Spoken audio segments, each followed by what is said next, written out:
Hi dolls, welcome back to my channel. I'm Ayanna. If you're new here, if you're returning, hey girl, hey. If you're new, thank you so much for tuning in. If you're returning, thank you so much for tuning in. I appreciate both of you guys. And before you leave, be sure to hit the subscribe button. I hope you like these types of videos. My channel consists of mukbangs, mukbangs, Bang, bang, bang, bang, hair tutorials for natural hair, clean with me's, home decor, things of that nature, and a little fashion here and there. I'm trying to come up with a schedule to be more consistent with what days I want to post what. But anyway, I'm not going to keep rambling. Just want to say before you leave, make sure you subscribe, like, and comment. That really helps your girl out, and I appreciate it. And hopefully I'll see you in a couple days for the next video. So okay, so what do you guys think of this setup? Like I set the table, the food up a little higher because eating down below, honey, that was killing my ass. Like reaching up, trying to reach and eat, like it was just too much for me. My arms be tired and all that. But anyway, today I have king crab here. King crab. I have some seasoned red skin potatoes, some shrimp that I just cooked in a skillet, and then this sauce. This sauce I got from a fellow YouTuber. Her name is Rhonda's. Dang, I watch her channel pretty much every day. I should know her for it. Now I'm bad with names though. Let me see.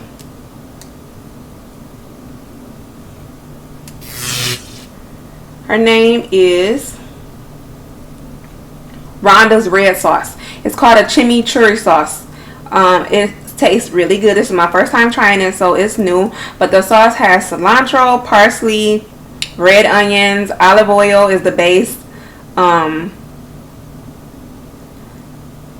oregano, and season it with some red Himalayan salt, and added some garlic, and it tastes really good. It's like a tangy, it's a cold sauce, but it tastes good. Like it would be good on anything. If you like stuff with a lot of flavor, you would like this. I love stuff with a lot of flavor. I love seasoned food. I don't like bland food, so this is perfect for me. And then I also have me a little Simply lemonade here. That's a watermelon. Yeah, the watermelon kind Simply lemonade. And then I also have a story time today. So let me just taste this, y'all, because I'm starving. I'll link the ingredients to this sauce down below though. It's super easy. It took 5 minutes. It's like a tangy, you know, anything. I like cilantro though, so if you don't like cilantro, don't try this. But if you do, it's definitely for you. And it got onions in it, just my type of sauce. I'm not a big crab eater. I love lobster, but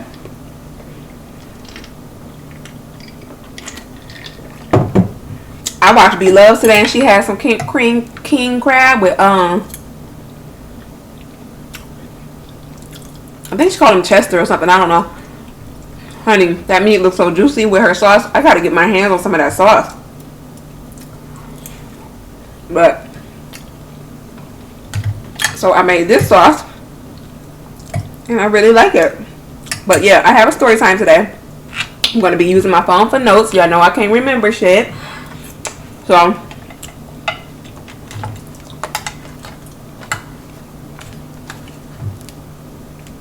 see, I don't like getting my hands all dirty and stuff. That's why I don't like crab legs. Too much work, honey. But anyway, yeah. So story time today. Let me get my notes out so I don't forget nothing. Story time today is about a woman named Brenda. Just gonna call her Brenda. And a man named Greg. So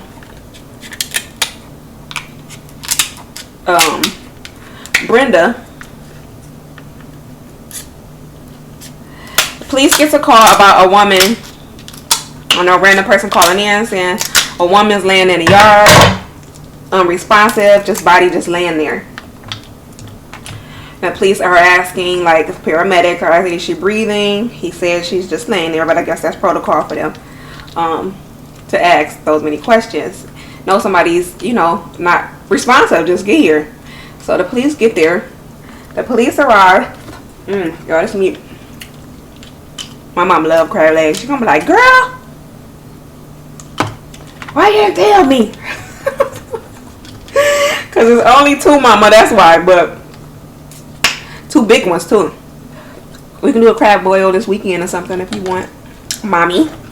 But anyway. Yeah, y'all. Okay, so the police arrive and they find a woman laying in a yard, stabbed to death, just laying there. Poor lady. So they don't know who she is. You don't have any type of identifying information on her. So they investigate the crime scene. Next to her body, they find a bloody footprint and a wedding band, like a man's wedding band. So they go ask some people at the residence where she was at and next door and stuff. Have they seen anything? Have they heard anything? Of course, nobody knows anything.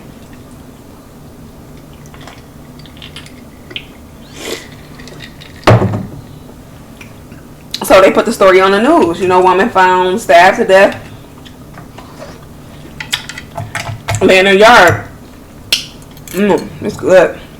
Laying in the yard, and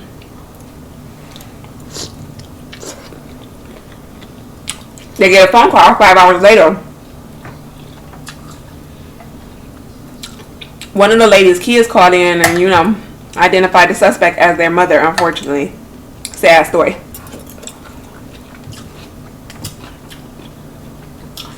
They identified her as their mother. Her name was Brenda. Well, that's what I'm going to call her, Brenda. She had 5 kids, 8 grandkids. Seemed like a nice lady from the way they were describing her. She worked as a nanny. The son advises the detective that the yard she was found in belongs, well, it used to belong to her current boyfriend. It was, I guess he used to live there previously or something. So detective says he wants to talk to them in person to ask them more questions or whatever.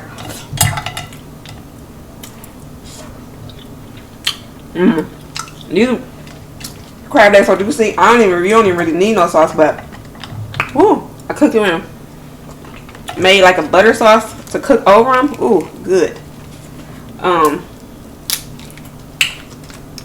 So they come in and talk to the detective. Oh my god, look at this big juicy meat, y'all. Oh my god, y'all see that? Mom.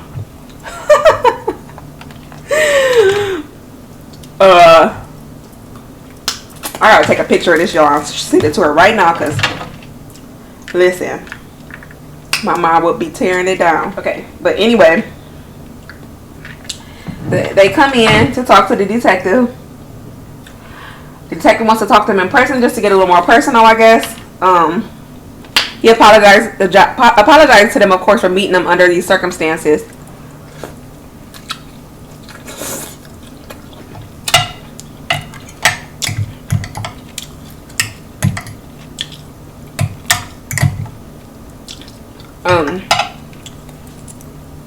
He apologized to them for meeting them under those circumstances. You know, we meeting you, somebody loses their mother. That's some, I don't know, unbearable pain, I'm sure.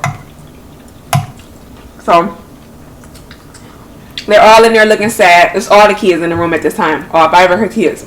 She has boys and girls. So the detective asked them when the last time you seen your mother.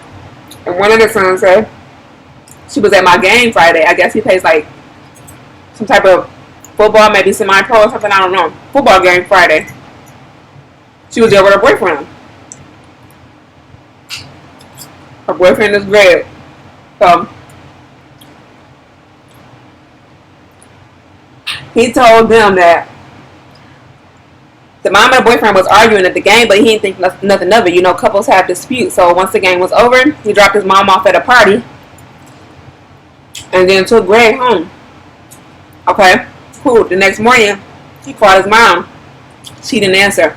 Called her a few times. She didn't answer, and she never called back. This was unusual for him. for his mother. Like most mothers, they gonna call you right back because kids be worried. Just like they be worried about us. Because I blow my mom's phone down, okay? Why aren't you answering the phone? But anyway, so she already drops Greg off at home or whatever. So while the mom wasn't answering the phone, he decided to call Greg's phone. Greg didn't answer. He said by that point he knew something was up because nobody calling him back, nobody answering the phone.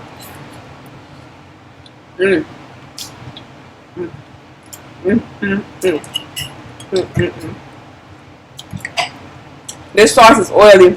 Next time I'm gonna make it with butter because this olive oil is thick. Like I don't know. I'd rather have with butter. Boy, this would be so good. It is good, but with butter, that'll be amazing. I started to put butter, but I wasn't sure how butter tastes with cilantro. But anyway, he said because neither one of them called him back, he knew something was up. It was unusual. So the detective asked, did Greg have any jewelry? One of the daughters says no, he didn't have any jewelry. One of the sons said yes, he did. He wore a wedding band on his ring finger, or a ring on his ring finger. The son probably knows that because he probably bothered by it. Like, I don't know why these straps keep falling down. Bothered by it. Like, why the hell you got a wedding band on the date with my mom, basically. So the detective shows them a picture of the wedding band that they found next to her body. And they identified the ring as being Greg's. The ring is Greg's. So the son is like, the son football game that she was at is like, he just starts flipping out. He starts throwing papers in there. You know, he's pissed off. He's hurt. Somebody killed his mother. And he starts crying. One of the sisters gets up and tries to console him or whatever. And the detective says, I understand. If it was my mother, I feel the same way. You know, and the son is like, so he got to pay for what he did to my mom and saying you shouldn't be here and all this. He mad. He want to do something to him. You killed his mother. Like, just selfish, man. And so they end up leaving the station or whatever. The next day, the police get a message from Greg's girlfriend. Like, what? What? Thought Brenda was his girlfriend. But we get a message from Greg's girlfriend and says she wants to talk. She has some information. Okay, y'all. I can't do that. See? Yeah, I need some gloves next time. This is messy. So, oh my God, this is some juicy meat. So, he meets with the woman. Just gonna call her Sharon or something. Sharon. Sharon meets with the detective and tells the detective that she's been dating Greg since 2002.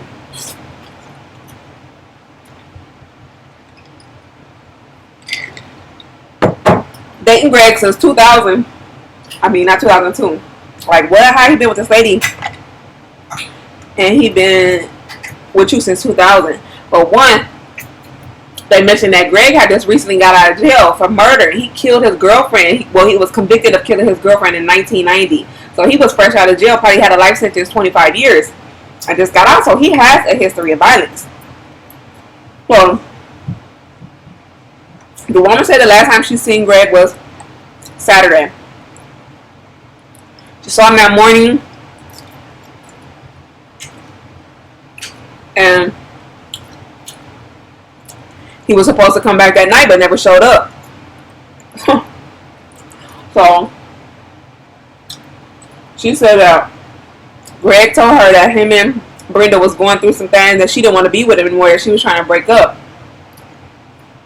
So I guess this lady was just basically waiting for them to break up. I don't know. Since 2000, you waiting a long time, lady. But she was waiting on them. I mean, he was waiting. He said Brenda didn't want to be with him no more. He called her the next day asking her because he didn't show up. Like, did you see the news? And she's like, no, I didn't. Why? What happened? And he like, it's Brenda. And she's like, what happened to Brenda? What's wrong? And he's like,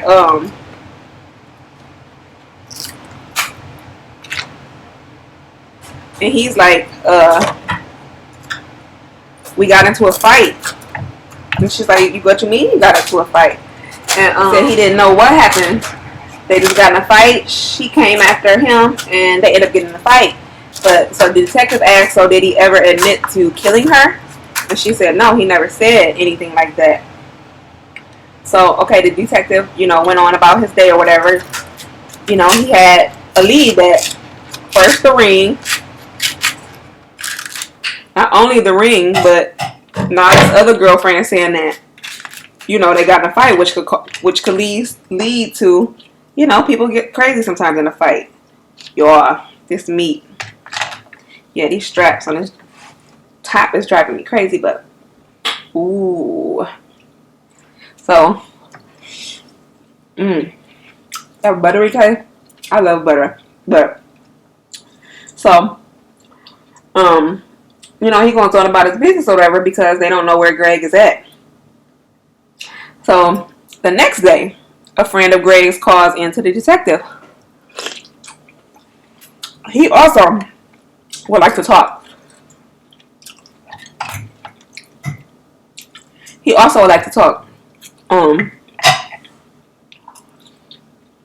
So he comes in and talks to the detective.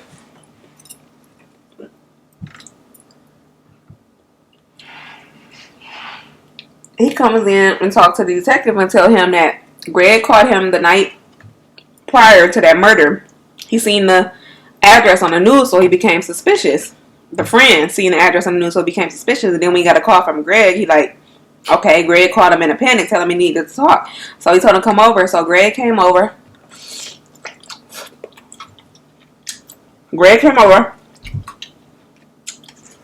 And told him, oh man, me and Brenda got in a fight, and his friend, I'm gonna say John is like, okay, what happened? People fight all the time. He like, no man, we got into a real fight, and he knew he did something to her because he kept saying, I effed up, man. I effed up. Like, I effed up, I did something serious. So, he never said he killed her, but what else do that mean?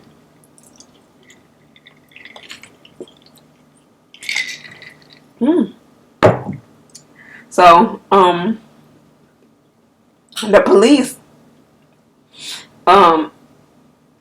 police ended up putting a warrant out for his arrest at that point because they had enough evidence that, okay, all these people calling in saying they should be suspicious of Greg, basically. They go back out to the crime scene to see if the residents of that place, the old place, or the residents in the neighborhood know anything. Nobody still knows anything. So, he ends up getting a call from the U.S. Marshals a week or so later. Greg then went down to Alabama.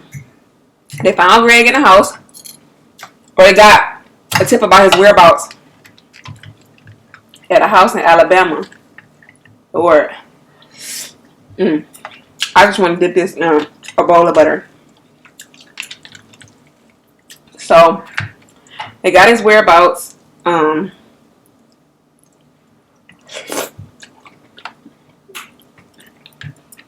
About a house in Alabama. The U.S. Marshals show up to the house and see Greg.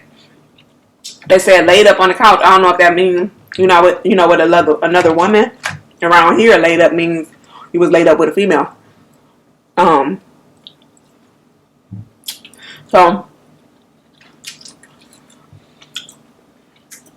they see him on the couch. Greg sees them from outside and takes off running.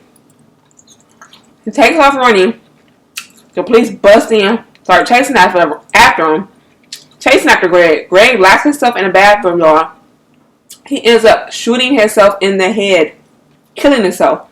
Locked himself in the bathroom, shooting himself in the head because he didn't want to go to jail. He just got out of jail for damn near 30 years, I guess.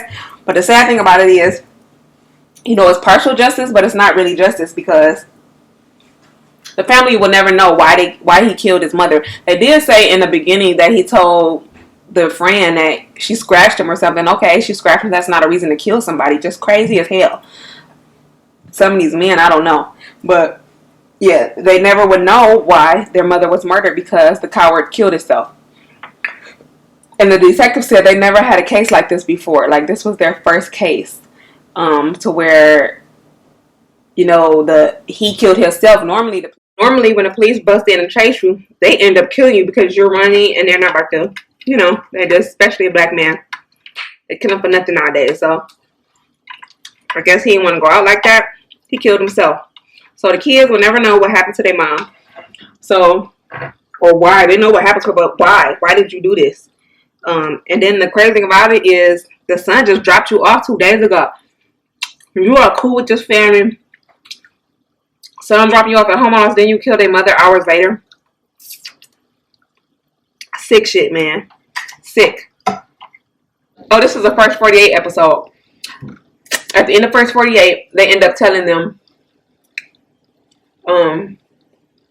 you know, showing them at a visual for their mother, saying how good of a woman she was.